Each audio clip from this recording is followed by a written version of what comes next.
मेरे खुदा मेरा इतना सा काम हो जाए, मेरे खुदा मेरा इतना सा काम हो जाए, नबी के चाहने नबी के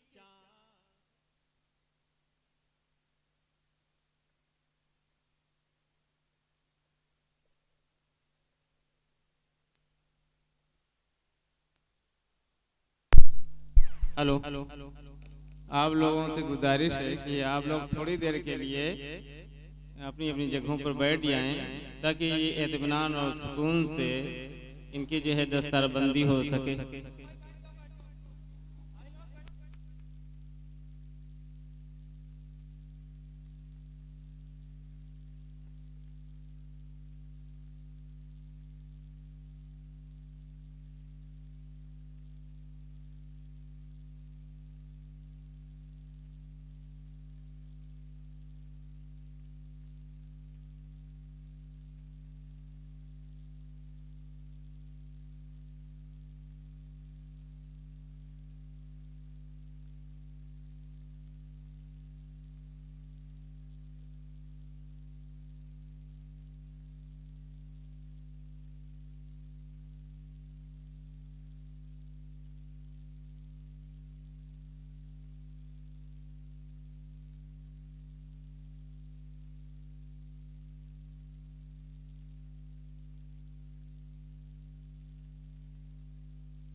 500 रुपये इन तीनों हुफ़ाज के लिए शोएब प्रधान साहब ने दिया है और 50-50 रुपये टीपू ने दिया है और हकीमुल्ला अंजाना साहब ने भी 500 रुपये।